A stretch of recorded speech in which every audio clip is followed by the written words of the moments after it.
And this week, so that hopefully everyone can see the pictures, we have PowerPoint with the pictures from the book. So if you're not able to see those, I encourage you to move closer so that you can see those. But yeah, I'm going to start us off with prayer for tonight. Lord, thank you that you are in this place. Thank you that we get to come as children tonight and really enjoy this story that is written, inspired by your Spirit and by your kingdom. Lord, would you help us to receive the revelation that you want to bring through these stories? Thank you that these stories can help to stir our divine imagination and help us to create in our minds with you. Yeah. So Lord, help us to receive that. Would you give us ears to hear what you are speaking to us through these stories? Would you awaken our hearts? And Lord, for anyone that's carrying anything heavy right now, would you help us all to lay that down at your feet? God, we just declare that we are laying everything down to you right now, and we enter into your peace, we enter into your love. And would you reveal to us true identity as we continue in this theme? Thank you that in these stories, they talk about identity and about our names and our place in the kingdom. So God, would you reveal that to each one of us personally as we go on this fun adventure together? God, would you be glorified by everything tonight?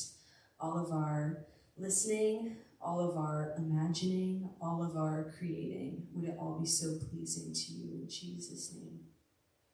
Amen. Okay, so this book is kind of like a kid's chapter book. So definitely a kid's book, but we're going to be reading 3 chapters tonight. So that'll be a little bit longer than the book Vanya had read last week. So get yourselves ready. We're going to be doing some good listening to this story. All right. So this book is called Tales of the Kingdom, and we're going to be starting with the chapter called The Enchanted City.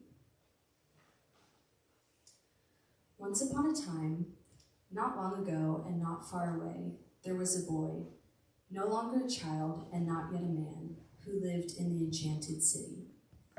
The boy, Scar Boy, and his younger brother, Little Child, were not like the other children in the city. Yesterday, their mother had died, and they had immediately been taken into custody by the enchanter's men. Rumor said that the enchanter kept orphans to stoke the huge fires that burned deep in the hold of Dagoda, the temple where the enchanter lived and ruled.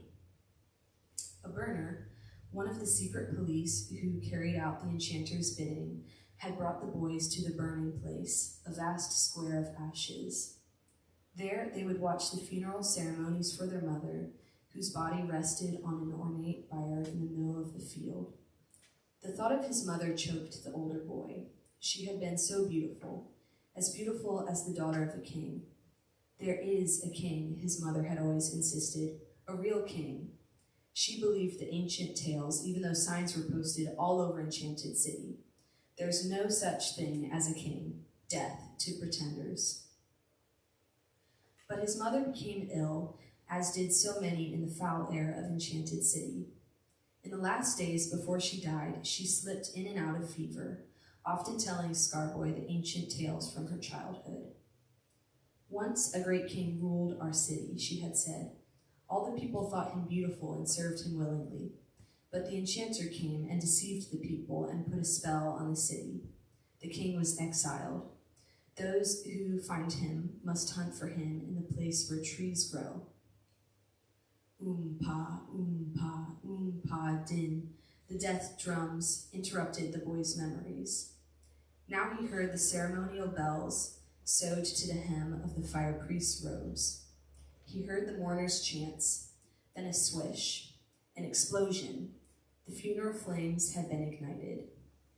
As the swirling swords of fire leapt toward the sky, a long line of shining cars, low and shadowy and quiet, moved toward the field and parked on the edge of Burning Place. The boy's heart pounded. The enchanter had come to the funeral ceremony. Scarboy watched the tall man step out into the field of ashes. The boy saw the amber hair that curled and caught the light of the blazing fire. A handsome man, most thought, but Scarboy's mother had said that the look in his eyes was cruel. The boy took little child's hand and held him close. The enchanter was wearing the robe of fire, a mastery of woven color, red and yellow patterns interwoven with orange and white and blue. Burners, each holding a glowing poker in their hands, climbed from the other cars. Soon the tall, proud man was surrounded by these guards. The enchanter ruled Enchanted City with fire. He loved fire, loved its power. He called it to himself and used it to cast spells. Long ago, he had decreed night to be day and day to be night, because he was so jealous of the light of the sun. Now the people of Enchanted City rose from their beds to work and play and eat when the moon, a lesser light, came up. They went to sleep at dawn. Mothers tucked their children beneath the covers and said, "Morning, morning, see you in the night." The enchanter turned and looked across the ash field at the two boys as the drums beat out his personal rhythm. Din, din, din. "Are these the orphans?" he called, pointing at them. A burner nodded. With quick, long strides, the tall man covered the field between them. Burners marched behind the enchanter in formation. Each held high a poker, which was now smoldering with hot power. Scarboy covered his cheek with his hand. The enchanter faced the boys. His eyes widened, then narrowed. Suddenly, the enchanter reached down and removed Scarboy's hands from his cheek. Then the ruler lifted the boy's chin. "What is that on your face? Why were you not outcast from the city?" The boy squirmed. He wanted to scream for fear. He wanted to kick and run. The man's touch was hot. He struggled to keep calm. It's not a disease, sire, nor was I born with a defect. An accident at branding. It was the truth. Long ago, as was the custom when a child was 5, Burners had taken all the children of Enchanted City who were his age to brand their hands with a hot poker. "You are signed with the mark of the enchanter," the men had cried. "Never forget, you belong to the keep of the great Burner." The boy had screamed, bitten, and kicked. In the struggle, the cruel brand had fallen, either by accident or by purpose, on his cheek. He would bear the scar for the rest of his life. People always looked at him and gasped. They turned their eyes away. Children pointed and shouted, "Scarboy! Hey, you, Scarboy!" Soon he had learned to cover his face with his hand. Now Scarboy remembered his mother's final words. "Take little child and escape. Escape before branding comes, before little child turns 5. Escape before the enchanter comes." But it was too late. The enchanter held the boy's chin with a vice-like grip. The man bent close, and the boy shuddered at the waves of heat. "Your mother foolishly believed in kings," the enchanter whispered. How did he know that? Scarboy wondered. He noticed that the burner's poker flashed a sudden hot red at the words. The enchanter's lips smiled kindly, but his eyes were all malice. "And what does her son, her orphan son, believe?" The boy pulled his chin out of the man's clutch. He covered his cheek again with his hand. He cast his eyes to the ground. "I have never seen a king, sire, only an enchanter." The cruel eyes narrowed even more. "Seeing is believing. See that you keep it so, orphan. Keep it so." With that, the great burner turned on his heels, the guard marched beside, and the drums paced. Din, din, din. Then they were gone. Scarboy's lungs screamed for cool air. His heart timed, "Escape, escape, escape." He would rather die than be a slave of the enchanter. But it was too late for such thoughts. Scarboy felt a strong hand on his elbow. The butt end of an iron poker was shoved into his side by the burner, who whose eyes were hollows of darkness, empty even of the dancing light of reflected flames. "Come," he said, "to the orphan keeper with you."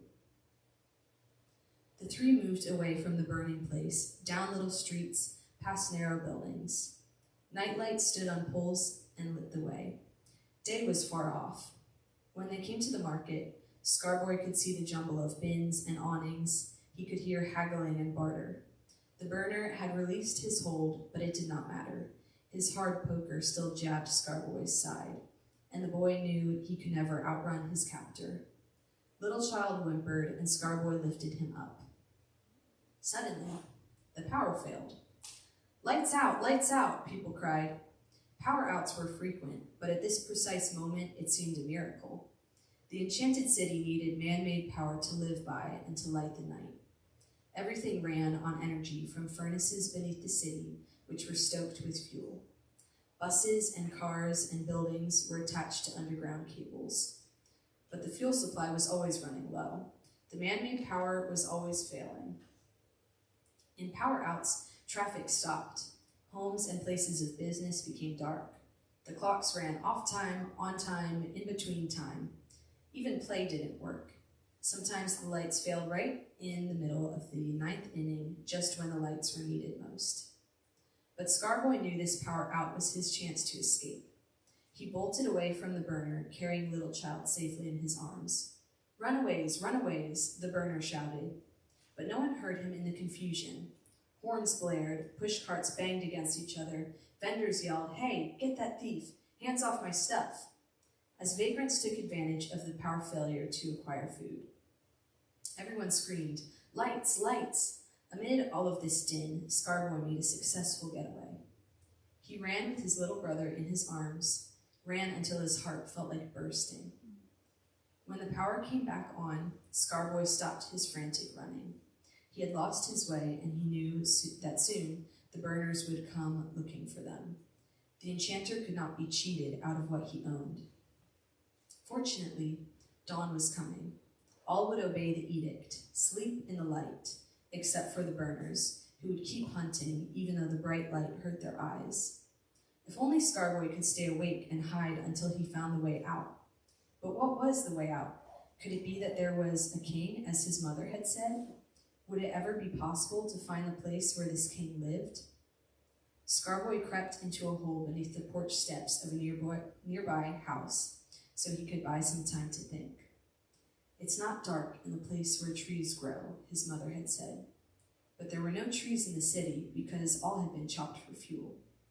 Scarboy knew trees grew in forests. He had heard there was a forest somewhere outside the city. If only he knew the way. A time man walked by, crying the hour. 2 more hours before day. Suddenly, Scarboy heard the drums. They beat loud and angry. Pa, pa, pa, ba, pa, pa. The boy knew they were drumming about him. There was no safety now, no hiding place. Every shadow could hold a burner. The boy found a little money in his pocket. He had heard that taxi drivers could get you to where you needed to go if anyone could. But would a taxi be safe? Surely taxi drivers knew the message of the drum beats. Scarboy had to take a chance. He grabbed his brother's hand, carefully looked up and down the street, then hailed a cab. "Can you get us to the end of the city where the forest is?" he asked the driver cab as they pulled to the curb. The driver looked the 2 boys over with shrewd eyes. Sure, he said, "but hurry. Curfew's coming, pay in advance, refund only in case of power failure." Scarboy took a deep breath, and the boys climbed in. The taxi driver set his meter and connected the power. Screeching through little-traveled streets, he made his way quickly to a huge garbage dump on the edge of the city. Scarboy had never been there before. "End of the line," the man said urgently. "Passengers out." Scarboy felt hesitant. "Is this near where the trees grow?" The driver leaned over the seat and opened the back door. "The line only goes this far. This here's the dump." Then he winked an eye and said, "If you look hard enough, you'll find where the trees grow." The boys climbed out, and as the cab sped away, Scarboy thought he heard the man shout, "To the king!" To the king? The phrase echoed through Scarboy's mind. But he had little time to wonder about the cab driver's strange farewell, for the familiar sound of the drums, ba-pa-pa, ba-pa-pa, interrupted his thoughts and forced him to look around for a safe hiding place, or better yet, the beginning of a forest. Little Child began to cough and whine. "Hush," Scarboy whispered. The two boys sat on the cinder road. A gray line of light split the sky above the world. Little Child fell asleep, but Scarboy waited for day to come. He listened to the distant drums. Something is wrong here, Scarboy thought. Suddenly he realized that the shadows were moving. Scarboy was sure he had seen a distant gray form move toward him. That one there, and that one. The gray in the sky spread. He could see by its light. Over the hills of garbage, men were creeping toward him. Burners, thought Scarboy. Without a word, they crept silently closer, one there, one there. The boy bent and lifted his sleeping brother. His knees were weak with fear. He was surrounded on three sides by an advancing menace. He could see them more clearly as the sky began to brighten. The message drums were sounding far off from within the city, but they were beating faster and faster and faster. Quickly, Scarboy stood erect and faced the shadows. He had not come this far to give up now. He balanced Little Child in one arm and waved the blade of his pocket knife defiantly with the other hand. "No," he shouted, "I will not be your man. If there's a king, I will find him. If there's a way, I will hunt it out. I will fight you to the last." At that moment, day broke behind the boy. The sky flushed pale pink, then warmed to rose. The burners paused. Their eyes could not bear the bright light. Scarboy heard a strange and musical humming, which seemed to come from the other side of an old gate he had not noticed on the edge of the garbage dump. The burners stopped, shielded their eyes, and looked up at the ever-brightening sun. In that minute of advantage, Scarboy turned and ran. He raced with Little Child in his arms towards the old closed gate, away from the enchanter's stunned henchmen. Wild weeds grew around the stone gateposts. The wrought iron latch was rusted. Breathless, the boy stopped and rattled the gate. Just then the sun blazed radiant above them, and the gate began to creak slowly open. Waiting impatiently for entrance, the boy glanced up at the arch. Words were chiseled in the old moss-covered stones. "Welcome to all who hunt." Scarboy squeezed himself and his brother into the ever-widening entrance. He was breathless. Little Child was heavy. How could he close the gate, and where would he hide next? "You called?" asked a voice behind him.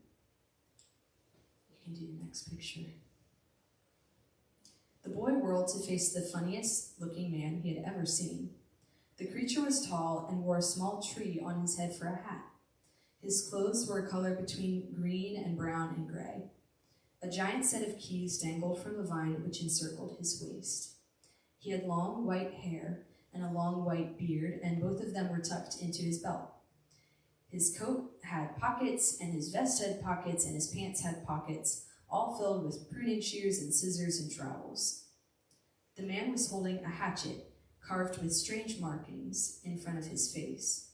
Slowly, he lifted it with both hands above his head, and Scarboy noticed that the musical hum was coming from the hatchet. The gate slammed shut. The drums outside stopped beating. All was quiet. Scarboy was aware of only one sound. Chirp, chirp. What was that? A bird singing? The sound fit his mother's description, but he had never heard its melody before, since there were no wild things in Enchanted City. He looked down at his brother in his arms. Little Child was as quiet as if he were in a deep coma. "Welcome, hunter," the strange man said and chuckled. He hung the hatchet on his belt. Every move he made sounded with jingling, his tools bumping against still other tools. "Are you the king?" Scarboy wondered. "No," said the man, laughing. He walked close and lifted the heavy child from Scarboy's arms. "I'm one of the king's men. I'm caretaker. And you are Hero. Welcome to Great Park." "That's not my name," the boy protested. His empty hand moved by habit to cover his scar. The man chuckled again. "That's more your name than you know," he said, and turned and walked down the path. Scarboy watched him. Every now and then, Caretaker took a little hop. When he did, every inch of him jingled and chimed.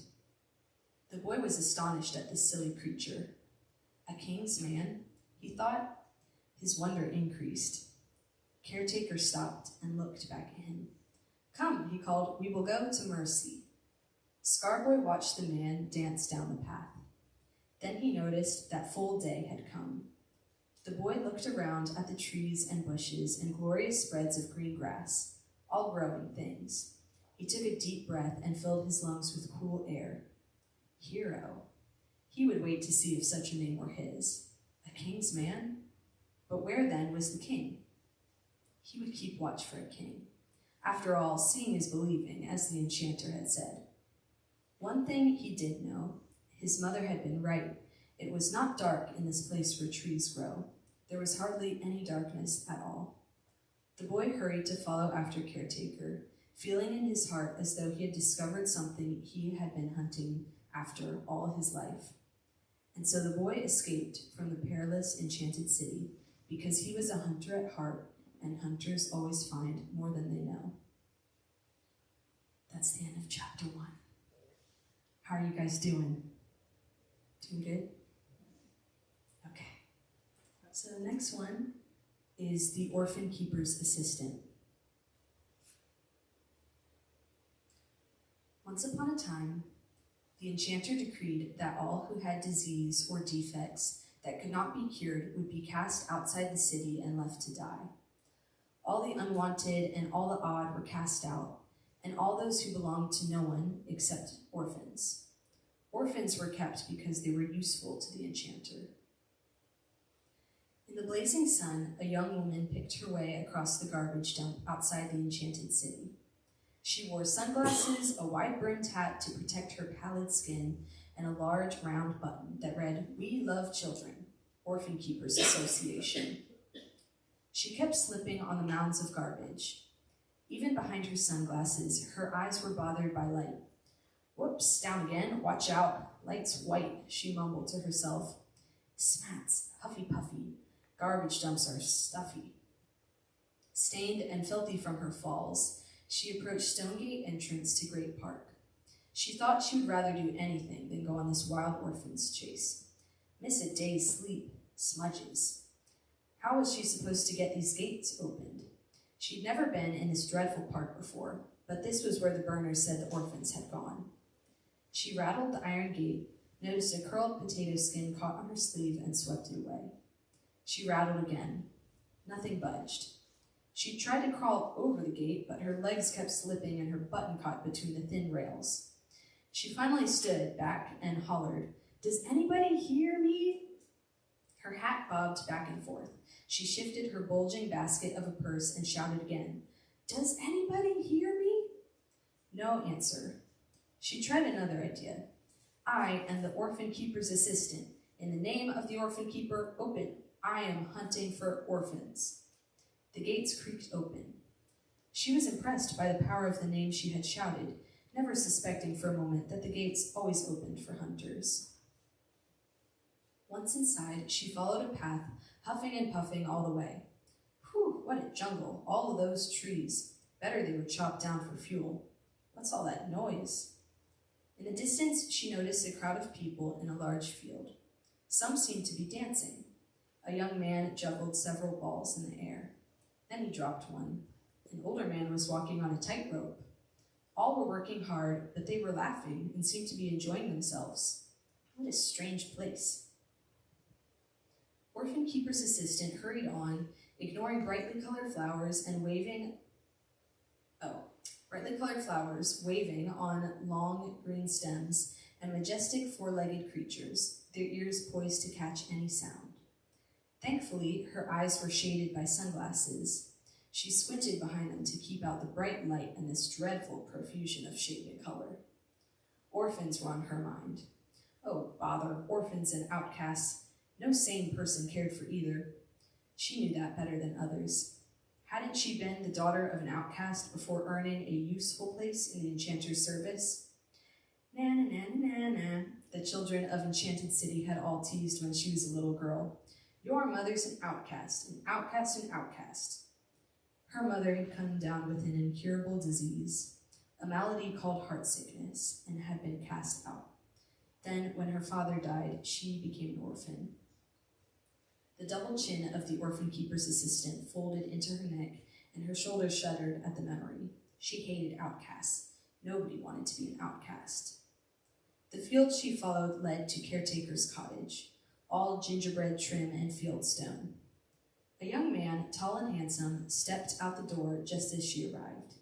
He was wearing a long navy coat with a silver clasp on the shoulder. She knew from her training that it was the uniform of a ranger, one of the many watchkeepers for the man who called himself the king. "Can I help you?" the young man asked. His eyes twinkled with light, though his lips were unsmiling. "You certainly can, you nice thing, you," giggled the orphan keeper's assistant inwardly. But she said, "Smats and smudges, get me out of this let. I'm a perfect puddle in the heat. Is Caretaker home? And what's a mercy? See, mercy, the orphan keeper said to me. Get orphans from mercy." Ranger took her bulging baskets, held the door, and explained. "Mercy is Caretaker's wife. Caretaker is not here today. Step inside." Mercy, someone from the Orphan Association. The orphan keeper's assistant took off her sunglasses. She saw an old woman standing in front of the fire, older than anyone she had ever known. The elderly lady was stirring the contents of a pot over the fire in the hearth. She wore a long blue cotton dress covered by an apron pinafore. Tendrils of white hair curled and fell from beneath a snood. She turned and smiled at the visitor, and all the wrinkles on her face creased upward. "Welcome, Hunter," she said. "I am Mercy, Caretaker's wife. We are servants of the king." The hand she extended in welcome to her visitor was as smooth and unlined as a girl's, and her back was straight. Odd, the orphan keeper's assistant thought. Mercy seemed both very young and very old. The orphan keeper's assistant felt nervous and confused. "Keep your eye on the odd ones. Be official," she chided herself. She heard the orphan keeper's warning. "Bring him back alive. If you fail, you'll have a burner on your tail."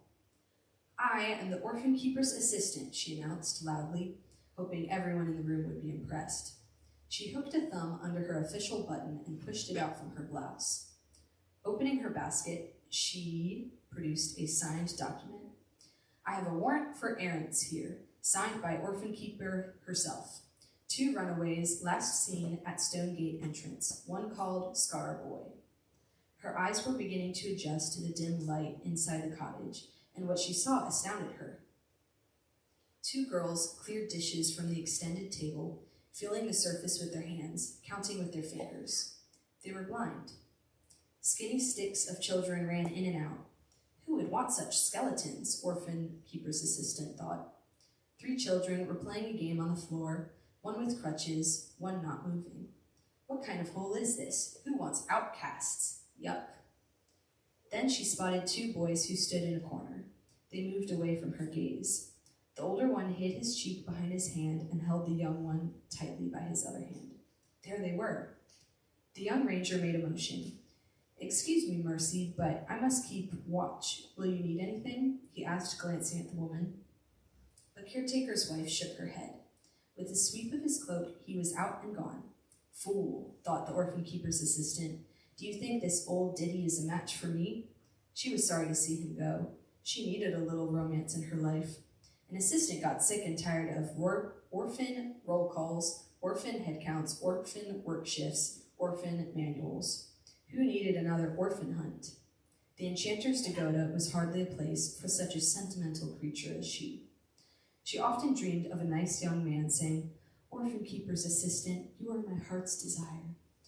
The boy in the corner glared at her. She glared back, then said, "Hoo-wee, it's hot. Hot, I'll say." She took off her sweater. She plopped in a chair and rolled down her heavy stockings. She wiped her face with a large bandana she had taken from her basket. She lifted her hat. A rotten tomato fell to the floor. Someone giggled. "You'll get yours," thought the orphan keeper's assistant. But out loud she said, "Whose children are these? They can't all belong to you."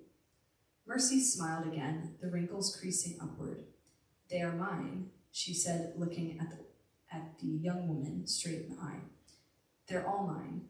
We have no orphans in Great Park. Everyone here belongs to someone else." Everyone here belongs to someone else. The orphan keeper's assistant had never heard such a silly claim. If she could not prove the two children were orphans, she would have to snatch the runaways and escape quickly. When Mercy seated herself at the end of the long table in the room, the orphan keeper's assistant made her move. She ran to the two boys cringing in the corner, scooped the little child under one arm, and grabbed Scarboy's hands with the other, and dashed for the door. But try as she might, orphan keeper's assistant could not drag Scarboy out the door of caretaker's cottage. She tugged and pulled. She huffed and puffed. Smats and smudges. Finally, she gave up and looked quizzically at Mercy. "We have no orphans in Great Park," Mercy repeated.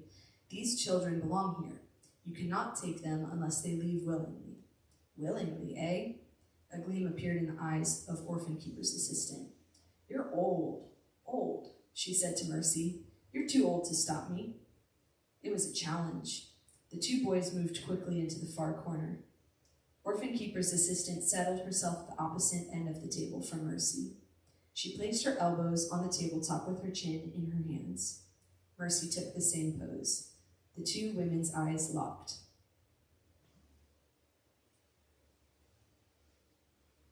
Everyone in the cottage became still. What was happening? Who would win? Why, oh why, had the strong ranger gone away? In the corner, Scarboy and little child held each other tightly. The orphan keeper's assistant spoke first. "By the orphan keeper, by scars and mars, by pain and sadness, by ills and madness, by orphan keeper, you do not belong to Mercy or anyone else." Now, pains long forgotten by the children in the room were remembered. The boy in the wheelchair hutched and whimpered. The blind sisters bumped into each other. One dropped a dish. One snarled. Another child scratched. The lame orphan turned his back on his partners.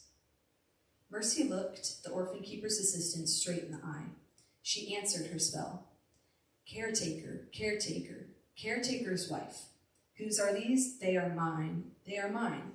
Caretaker, caretaker's wife." Mercy lifted her face from her hands, never taking her eyes from her opponent's face. She threw her arms wide as though she would enclose the whole room. "Things are not what they seem," she cried. "Things are not what they seem. In Great Park, we know this to be true." The boy in the wheelchair straightened his back. The pain was gone once more. He held his head high. The blind girls helped each other sweep up the broken dish. One whistled a song. The child with crutches scooted over to his friend. Someone laughed. Two of the skinny children ran out to play. Orphan keeper's assistant was sweating profusely now.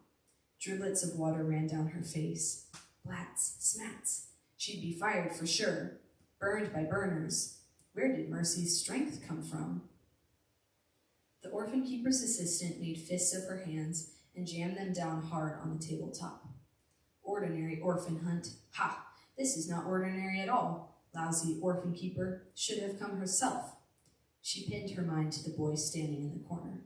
Scarboy, come, she thought. "By the death drums, the fire priests, by the fire robe, I'll make you come willingly." Over and over she concentrated on Scarboy's name, but the work was hard. Then she noticed the boy take a step out of the corner. She saw him let go of his brother. Scarboy, come. It would only be minutes before the boy was at her side. Suddenly, the orphan stiffened. "My name is Hero," he asserted. "Hero? Hero who?" Orphan keeper's assistant responded to the boy's defiance. "That's not your name, never. Who ever heard of an orphan named Hero?" Quickly, the young woman increased her concentration. She felt the room tilt towards the door. She called in her mind, "Scarboy, come." Slowly, the boy took another step. Now is the time. Call out the names." The young woman rose to her feet, still gripping the edge of the table, her back bent, her eyes pinned to Mercy. Her voice was shrill. I am the orphan keeper's assistant. In the name of the orphan keeper, in the name of the fire priests and burners and breakers and naysayers, in the name of the enchanter, I command all who belong to that burning one to come to me. The children whimpered. Scarboy began to walk toward the orphan keeper's assistant, his eyes dazed, his steps wooden. He dropped his hand. The raw and ugly scar showed on his face. Beads of sweat stood out on Mercy's wrinkled forehead. The white hair beneath her snood was damp, but she smiled. She gripped her end of the table. She kept her eyes locked with those of the young woman. She rose from her seat. She commanded, I am Mercy, wife to the caretaker of Great Park. In the name of the ranger commander, protector and keeper of the watch, in the power of the sacred flames, by the name of the king, son of the emperor of all, who will bring the restoration of the kingdom, I forbid, I adjure, I prevent. The house tilted back again. The boys stepped back toward the corner. Mercy lifted her hands above her head. She clasped them together. To the king, she shouted, to the kingdom, to the restoration. The children shouted back, their hands clasped above their heads. To the king, to the restoration. The orphan keeper's spell was broken. The children sighed. Mercy slumped. Protection closed over them again. The assistant dropped her eyes. A small wail came from her mouth. Oh me, oh my, find Mercy, said the orphan keeper. I found Mercy, but Mercy has undone me. I'll get fired, I'll get fired. The orphan keeper's assistant put her face in her hands and wept. She wailed something pitiful. She blubbered and hollered. She put a handkerchief from her basket to wipe her face. Gently, a tiny hand patted her arm, touched her shoulder, wiped her tears away from her cheeks, then her eyes. It was one of the blind girls. The child, smelling of lavender and soap, pressed her cheek against the cheek of the orphan keeper's assistant. Opening her eyes, the young woman discovered that she was surrounded by the children. The boy in the wheelchair offered a cool cloth, damp and fragrant, to press against her hot forehead. The child, on crutches, had poured a drink and held it out to her. One of them said, Don't cry, orphan keeper's assistant, don't cry. But she cried all the more. Who had ever spoken kindly to her? Her father had died in the bellows works beneath the city, and her mother had been an outcast. Then the two boys standing near the corner came forward. The older spoke to Mercy. I will go back with her. Little child can stay with you. Firing is terrible. No one should be fired because of me. Orphan keeper's assistant wailed. She remembered Brandon. Her hand felt sore at the memory. She was only orphan keeper's assistant because she served orphan keeper and the enchanter without question, not because they cared for her. She had no friends. But Mercy had said, Everyone here belongs to someone else. The child patted her hand. Mercy cleared her throat. I think I have a happy ending. Why doesn't the orphan keeper's assistant stay? That way, Kira won't have to go back, and she won't have to be fired. The children danced and jumped. Yes, stay, stay, orphan keeper's assistant, stay with us. Please, please, we want you to stay. The orphan keeper's assistant blew her nose. She sniffled and snuffled. She looked at Mercy. The young woman's eyes were full of wonder. You want me? She asked, amazed. I have a confession to make, said Mercy. It was I who called you from the orphan keeper. I wheeled you across the garbage dump to Stonegate entrance. I wanted you here. I think you will be very good with the children. Stay, said the blind girl, pleading. We don't want you to be fired. Live with us. You'll love the king. You can live with us. Hurrah, cried the lame child. He waved his crutch in the air, tottering off balance, and almost fell. But the orphan keeper's assistant reached out and caught him. But why? Stammered the young woman. Why? Mercy picked up the spoon to stir the pot on the fire. One more person to love, I guess. One more person to love. Orphan keeper's assistant blew her nose. She wiped her face with a damp cloth. Old woman, she said. You're no old woman, that's the truth. Mercy laughed. She walked over to the chair where the young woman sat. She put her arms around her and said, I told you that things are not what they seem. And so the hunter stayed because she found the orphan she had been seeking, herself. She discovered that the kingdom was for outcasts, and one must become an outcast in order to follow the king. That's the end of that chapter.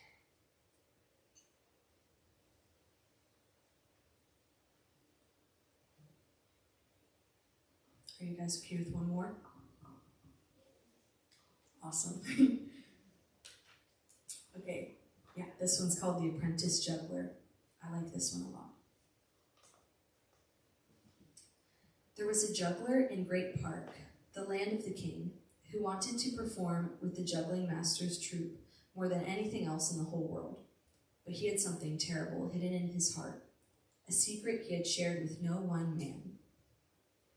The apprentice juggler was sure he would shame the troupe in tonight's performance. He knew he would drop a baton during the pyramid cascade. Then the juggling master would know his secret, and he would lose his place in the juggling group. A knot in the pit of his stomach felt like a tug of war between giants. Standing in the middle of the practice field, the apprentice juggler warmed his hands in a patch of morning sunlight. He loosened his fingers with limbering exercises. He started tossing balls in a basic crisscross pattern. The apprentice juggler concentrated. He could hear the words of juggling master's first lesson. Teach the balls to dance. The word ball is from the French. It means to dance. Make the balls dance. The balls did dance in the apprentice juggler's hands. As long as he worked alone, he did fine. In this last year as an apprentice, he had learned to toss rings, batons, clubs, and eggs, unboiled ones even. He could spin plates on sticks. He could balance umbrellas on his forehead and shoulders and hands, all at the same time. He put 3 balls in motion: throw, throw, catch, catch, throw, throw, catch, catch. No one knew he was battling his inner count. No one knew that a different rhythm was ticking in his heart than in his hands. It was only when the apprentice juggler worked with other student jugglers or when he did a routine with the troupe that things went wrong. He tripped. He dropped batons. The others thought this was because he was new at juggling. But the young man knew his inner count was just plain different. He didn't want anyone to know his secret, particularly the juggling master. To work with the troupe was the glorious goal of every apprentice. The balls danced in the apprentice juggler's hands. He switched to the 2 in one hand. He practiced showers. He picked up 2 clubs. He tested their weight in each hand. He tossed one high. It turned twice in the air, a double. He started a 3rd club with an outside foot kick up. It turned twice in the air. Soon even the clubs were dancing. He guarded himself against his inner rhythm. One of the other fellows was juggling clubs. He moved closer to the apprentice juggler and started passing. 6 clubs now looped in the air. The young men timed out loud. Pass, self, self, pass, self, self, pass, self, self, pass. So far so good, thought the apprentice juggler. If only he could count out loud as he was now. But every juggler knew that was the sign of an amateur. Very good, shouted the juggling master. Excellent work this morning, and I have wonderful news. The king will be present at tonight's great celebration. We will be performing for him. The whole troupe cheered, but the apprentice juggler's heart fell to the pit of his stomach, where the tug of war was raging. He had juggled at great celebrations before with the other students. Tonight he was supposed to solo, then appear with the troupe in the final. What if he failed before the king? It would serve him right for keeping this thing hidden to himself. All he had ever dreamed of was seeing the king smile in pleasure at his juggling. He had even imagined the king walking over to him and saying, "Well done, young man, you have a special gift." The juggling master's voice interrupted his thoughts. Let's practice the finale. The troupe moved into position for the pyramid cascade. 4 jugglers stood up in a row. A signal was shouted, "Hop!" All counted inwardly. 1, 2, up. 3 jugglers hopped up on the shoulders of the first 4. The signal again, hop. 1, 2, 3, up. A hand grasp, a scramble, a hop. The 2 apprentices climbed to the very peak. The clubs began looping upwards, turning and spinning up the pyramid. 8 came from the bottom. 6 passed from the middle. The apprentices turned the rising clubs back down toward the outside men. It was quick work, but simple, as long as the count was kept. The apprentice juggler knew that all 9 members of the troupe were timing inwardly. Throw, throw, catch, catch, throw, throw, catch, catch. With horror, he realized his count was off again. He had been silently timing. Throw, throw, catch, throw. He caught himself and changed his pace, but it was a loud danger signal. Should he tell the juggling master? But how could he bear to have his place taken from him and given to another? What would happen if he followed his inner count? What disaster would befall him? With sagging shoulders, the apprentice juggler walked home from the practice field. Later, with lagging feet, he made his way to the huge clearing in deepest forest. Here, the great celebration always took place, surrounded by the circle of sacred flames. The subjects of the king were beginning to gather in inmost circle. The sacred flames had been lit, and they flickered and danced in a huge ring. Rangers in their dark blue coats stood and posed around the flames. The music of the celebration had begun. You can do the picture. The apprentice juggler watched as celebrants walked through the gateway of flame into inmost circle. Making entrance, the ceremony was called. He saw each one become real, as he or she did, for the sacred flames showed persons not as they seemed, but as they truly were. All disguises were gone. The laughter and the music and the joy within the flames called to the apprentice juggler, but he held himself back. How could he make entrance with this hidden thing in his heart? Wouldn't his secret be revealed when he became real? The funny old caretaker walked through the flames. His form dimmed for a moment in the bright light. Then he made entrance. He became tall, straight, broad shoulders, wearing the dark blue cloak and silver clasp of a ranger. Caretaker was not what he seemed. He had become ranger commander, chief protector of the park, and intimate advisor to the king himself. The apprentice juggler squirmed. He remembered how caretaker had found him as a young child, hungry and abandoned, and had taken him to Mercy, who had loved and nursed him. He remembered how caretaker and Mercy hated dark and hidden things. He decided to wait for the juggling master and tell him the hidden secret, that his inner count was different and dangerous to the troupe. The apprentice juggler would ask him to choose another for the finale. It was the only way. A sob shook his shoulders.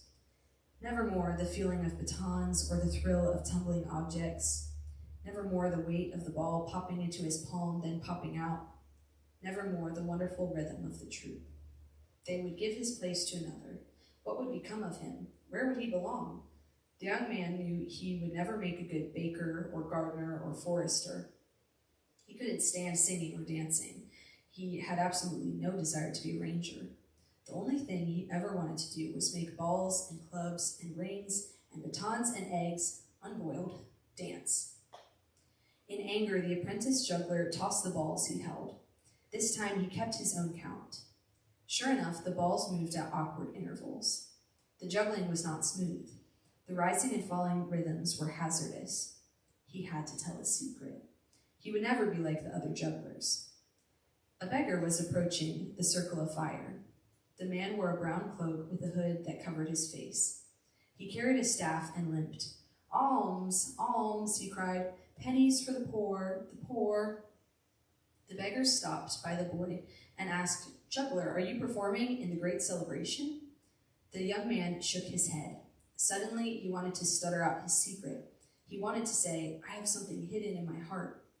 The beggar motioned for him to step closer and whispered, "I saw you juggling just now. Keep your own count. Listen to the rhythm of your own timing." The apprentice juggler was amazed. How could a beggar know his count was wrong when he had guarded the truth from everyone? The beggar laughed. He said, "I understand. My rhythm is different too." With that, the beggar turned to make entrance. The boy heard the rangers shout, "To the king! To the restoration!" The form of the man was dimmed in the flames. Then he stepped into inmost circle. A cry of recognition went up. People came running to welcome the new arrival. They shouted greeting and called to one another. The apprentice juggler gasped. He had not been prepared for this becoming. The man stood there, changed. He was as tall as Ranger Commander and handsome. The light from the flames reflected as gold glints in his hair. He bent and swung a little child up to his broad shoulders. Mercy, young and beautiful, now that she had made entrance, ran from a place within the circle and took his hand. She called to her husband, Ranger Commander, who came and saluted the king. The beggar is the king, thought the apprentice juggler. He had said, keep your own count. The king raised his one hand, still holding the little child on his shoulder with the other. His voice commanded, let the celebration begin. Apprentice juggler raced to make entrance. The jugglers were on first, and he was due to solo early in their performance. In response to the king's command, the musicians began to play a joyful foot-tapping melody. It called the subjects out of deepest forest, through the sacred flames, and into inmost circle. The jugglers were gathering at the heart of the celebration. The king and his followers circled round them. Everyone clapped in time with the music. The whole troupe was juggling, each on their own. Some tossed balls, some looped rings. Then it was time for apprentice juggler's first solo act. All the others stopped. The young man's heart was in his throat. What if a ball dropped? What if he tripped? What if he couldn't control his count? Then he remembered the beggar king and his words. Listen to the rhythm of your own timing. He listened. A new count was rising in him, his own count. Joy came tumbling. It filled his hands, his heart. The count was different from anything he had ever heard. Throw, throw, catch, catch, catch, catch, throw, throw, throw, catch, catch, catch, catch, throw. He tossed an orange high, high into the air, then another and another. He caught the first orange right before it hit the ground. The crowd gasped. He caught and tossed the next falling one off his foot. The people gasped again, then they laughed. The apprentice juggler dived for the third, tossed it, turned a somersault, caught the next inches off the ground, popped it back into the air. The crowd roared. He heard murmurs. Oh, he's wonderful. I've never seen a juggler like him before. How different. He went on listening to the inner timing. Throw, throw, catch, catch, catch, catch, throw. He juggled and somersaulted and dived and counted. Finally, he was done. The crowds laughed, they clapped, they yelled hurrah and stamped their feet and hands. The apprentice juggler bowed. He stood straight and bowed again. This time, when he looked up, he was looking directly into the eyes of the king. The king was smiling his approval. A clown, someone was crying. It was the juggling master. You have the rhythm of a clown, he crowed. You look like you can't do it. Then you look like you might drop something, but you don't. A clown is the best juggler of all. The juggling master became stern. He shook the juggler's shoulder. Why didn't you tell me your rhythm was different? Because, stammered the young man between shakes, I thought I would lose my place in the troupe. The juggling master stopped shaking him. Lose your place? Find your proper place, rather. Didn't you know that in the great celebration, all who desire a place find a place? With that, the juggling master put his head back and laughed. A juggler with the instinct of a clown. Oh, they are rare. They are rare. What a troupe we'll have. We'll bring down the house. We'll make the balls dance. So the apprentice juggler lost his place in the troupe, but found another. For all who live by the rhythm of the inner timing, which the king approves, find a place in the kingdom all their own. More than any, they live happily ever after. The end. Thank you guys so much for listening. I love how that story really opens your imagination to like kingdom imagination. And for me, like there's so many more good stories in that book, and I think they keep getting better with each one. But yeah, just made me think about what it would be like to be a part of the kingdom. Like if in the physical realm we had the King Jesus in our midst, what would that be like? And so like something I was thinking about is that the Arts Watch is kind of like the great celebration. Like we all gather together and we are celebrating the presence of the King, and we're all offering these creative gifts to him. So for your creative prompt, as I release you guys to create, I'm encouraging you guys to just create as a gift directly to him, as if you were at the great celebration, and it doesn't have to be anything extravagant. I just really want to encourage you guys to offer something to him that is authentic, like the juggler did, doing something that was unique and maybe considered not typical or normal, but he was offering himself and what he had, and his gift was so beautiful and pleased the King. So yeah, have fun as you guys create and know that the King is pleased. And I think, Vanya, you wanted to share about, the next part.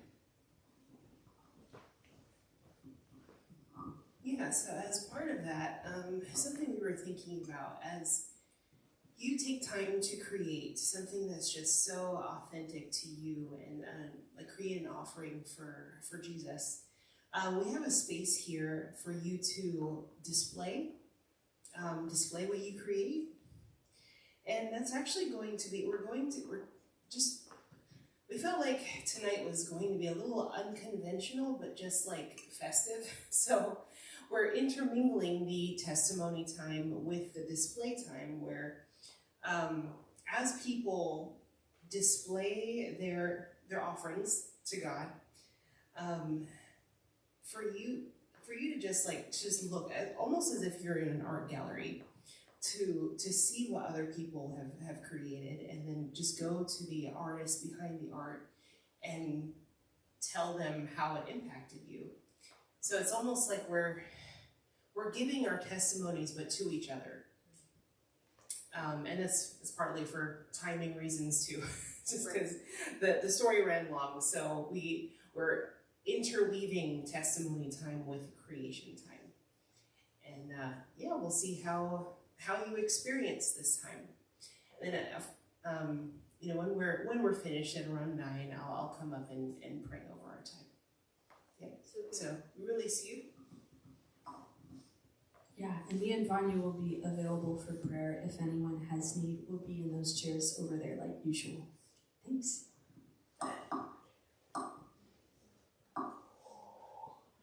What's the good advice?